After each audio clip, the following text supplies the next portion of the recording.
As usual আমি ঘুম থেকে উঠে আজকে চিন্তা করছি আমার লাইফের মিনিং কি, আমি লাইফে কি করছি, কেন করছি, এই সব কিছু ভাবতে ভাবতেই আমার সকালটা শুরু হয়। প্রত্যেক দিন ঘুম থেকে ওঠার পরে আমি অনেকক্ষণ ব্ল্যাঙ্ক থাকি, তারপরে পানি খেয়ে একটুখানি রিচার্জ করি নিজেকে অ্যান্ড চলে আসি টু ডু লিস্ট বানাতে। আজকে আমার টু ডু লিস্টটা অনেক বড় হবে আর ইউজুয়ালের চেয়ে অনেক ডিফারেন্ট হবে, কারণ আজকে রাতেবেলা আমরা কক্সবাজারের জন্য রওনা করব। একটা ফ্যামিলি ট্যুর আছে আমাদের অ্যান্ড আজ কয়েকদিনের জন্য বাইরে যাচ্ছি। আজকে সব সাপ্লায়ারদের সাথে মিটিং করলাম, মডারেটরদের সাথে কথা বললাম, বিজনেসের অনেকগুলো কাজ গুছালাম ঘুম থেকে উঠি।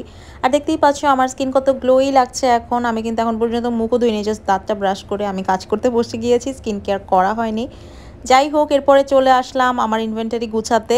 অর্ডিনারির অনেকগুলো সিরাম এখন আমাদের স্টকে আছে, alpha arbutin, niacinamide, caffeine solution, AHA BHA peeling solution সবই আছে এখন বলতে গেলে অর্ডিনারির।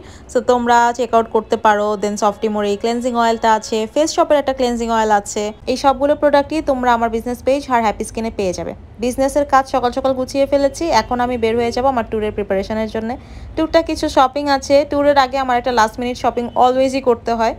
আর তারপরে আমি ফার্স্টে চলে আসলাম কোকো ক্যাফেতে, কারণ আজকে আমার ব্রেকফাস্ট করা হয়নি, বাসায় টাইম পাইনি আর কিছু বানিয়ে খেতে ইচ্ছা করছিল না। তো ভাবলাম এখানে আমার গো টু চিকেন স্যান্ডউইচ আর কোল্ড কফি দিয়ে ব্রেকফাস্ট করি। কোকো ক্যাফেতে আসলে আমার এই দুইটা এখন মনে হয় স্টেপল হয়ে গেছে। আমি যে লাস্ট এক মাসে কতবার কোকো ক্যাফেতে এসে এই স্যান্ডউইচ আর কোল্ড কফির কম্বিনেশনটা খেয়েছি। আর বিডি ফুডের এই চিলি সসটা অনেক মজা, এটা স্যান্ডউইচটাকে আরও ভালো মতো কমপ্লিমেন্ট করে। এরপরে চলে আসলাম আড়ংয়ের তাগা কালেকশন থেকে একটা তাগা নেওয়ার প্ল্যান ছিল। অ্যান্ড এই তাগাটা আমার এত চোখে লেগেছে, এত ভালো লাগছিল আমার কাছে এটা। বাট এটার দাম ছিল 4,000 টাকা, মানে 2,000 টাকা হলেও আমি এটা নিতাম। But there was no way যে আমি ট্যুরের আগে এখন 4,000 টাকাতে একটা তাগা কিনবো, আমার প্র্যাকটিক্যালও হতে হবে। অ্যান্ড এখানে তাগার ম্যাক্সিমাম কালেকশনই হয়তো নেকে অনেক বেশি কাজ করা, যেটা হিজাবের কারণে কভার হয়ে যায়, বা দেখা যায় স্লিভ ছোট। অ্যান্ড আমি ফুল স্লিভ না পরলেও ট্রাই করি কোনোই ঢাকা ড্রেস পরতে, স্লিভটা আর কি এমন থাকতে। সো ফাইনালি একটা তাগা অনেক পছন্দ হলো, আমার বাজেটেও এসেছে অ্যান্ড আমার রিকোয়ারমেন্টসও ম্যাচ করে। দেন দুইটা ফিঙ্গারিংও নিয়েছি আড়ং থেকে অ্যান্ড বের হয়ে আমি চলে আসলাম প্রিন্স বাজারে। এখানে আমি কিছু স্ন্যাক্স শপিং করব। আমার ট্যুর প্রিপারেশনের মধ্যে নিজের শপিংয়ের সাথে সাথে স্ন্যাক্স শপিংয়েরও একটা অপশন থাকে অলওয়েজ। তো আমি প্রিন্স বাজারে এসে কিছু টুকটাক কিনলাম আর তারপরে এই পিঠাটা নিলাম মার জন্য। মার এইরকম শক্ত মুচমুচে পিঠাগুলো পছন্দ। অ্যান্ড আম্মুর জন্যও খেজুর নিলাম, আম্মু রোজা রাখে, সো খেজুরটা অলওয়েজ আমাদের বাসায় থাকে। এই তো টুকটাক স্ন্যাক্স শপিং করে আমি চলে যাব পার্লারে। লাস্ট মোমেন্টে আমার পার্লার ভিজিটও করতে হয়, ট্যুরের দিনই কেন জানি এগুলো সব একসাথে করতে হয় আমার এর আগে আর করা হয় না, বা সময় থাকে না, বা কিছু একটা।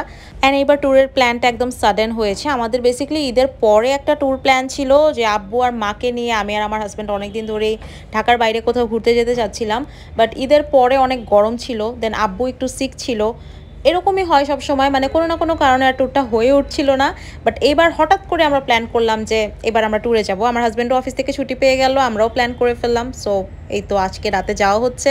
আমি এখন প্যাকিং করে নিব। আমার হাজব্যান্ড হচ্ছে অফিসে, ওর আস্তে আস্তে রাত হয়ে যাবে, ওর প্যাকিংটাও আমি করে ফেলবো। আর আব্বু আর মা হচ্ছে বাড়ি থেকে আমাদের বাসায় আসবেন।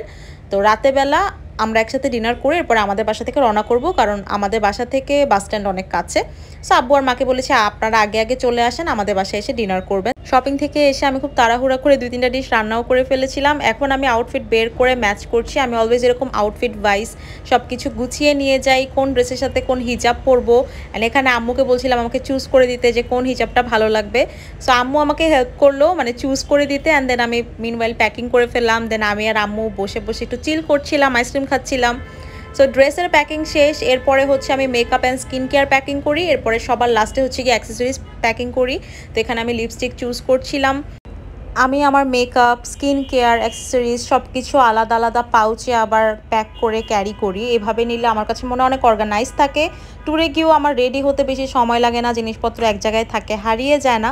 সো এইভাবে প্যাকিং করা আমার জন্য অলওয়েজ কনভিনিয়েন্ট হয়। এবার আমি হেয়ার ড্রায়ার নিতে ভুলি নাই, প্রত্যেকবার আমার হেয়ার ড্রায়ারটা মিস হয়ে যায়। অ্যান্ড দেন ভিজা চুলে হিজাব পড়তে হয়। কিছু বেসিক মেডিসিনসও আমি অলওয়েজ প্যাক করে রাখি।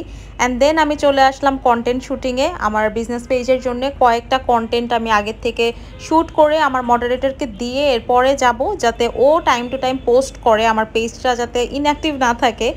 একটা ইউটিউব ভিডিও এডিট করে ওটাও আমি স্কেজুয়াল করে রেখে গেলাম, যাতে আমি যেখানেই থাকি না কেন আমার পেজগুলো যাতে ইনঅ্যাক্টিভ না থাকে। এর মধ্যে আব্বু আর মা চলে আসলেন, তো আমি ডিনার সার্ভ করে দিলাম। কলিজা ভুনা করেছিলাম, শাক, তারপরে কাঁঠালের বিচির ভর্তা, ইলিশ মাছ দিয়ে তরকারি করেছিলাম, ডাল করেছিলাম।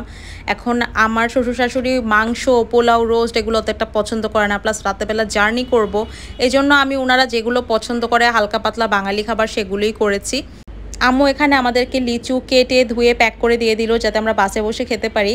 বাই দ্য ওয়ে আম্মুকেও কিন্তু আমি ইনসিস্ট করেছিলাম যাওয়ার জন্য। আমি আর আমার হাজব্যান্ড দুইজনেই চাচ্ছিলাম যে আম্মুও যাতে যায়, বাট আম্মু বলেছে যে আম্মু খালামণিকে ছাড়া আসলে কোথাও যেতে চায় না, আর আমার খালাতো ভাই যে অর্ণব, ওর স্কুল এখন ছুটি না, সো ওরা হচ্ছে পরে ছুটি নিয়ে আবার আমাদের হয়তো যাওয়া হবে ট্যুরে, কক্সবাজারেই যাওয়া হবে। বাট এখন আর আম্মু যাচ্ছে না আমাদের সাথে, প্লাস আমার বিজনেসের কাজ আছে যেগুলো ব্যাক এন্ডে আমার অ্যাবসেন্সে আমার আম্মু দেখে, অ্যান্ড এখন বিজনেসের অনেক রাশ যাচ্ছে ঈদের আগে। সো দুইজনেই চলে গেলে তো অনেক সমস্যা হয়ে যাবে, এই জন্যই বেসিক্যালি আম্মু আর এবার আমাদের সাথে যাচ্ছে না। আমি বাসায় ডিনার করিনি, টেস্ট্রিট থেকে একটা স্যান্ডউইচ প্যাক করে নিলাম, অ্যান্ড দেন বাসে উঠে গেলাম। 10টার দিকে বাস ছেড়ে দিল। নেক্সট ব্লগে দেখা হবে যখন আমি কক্সবাজারে থাকবো, তখন ইনশাল্লাহ কক্সবাজারে একটা ব্লগ আসবে next day. That was it for today's blog. Good bye and take care.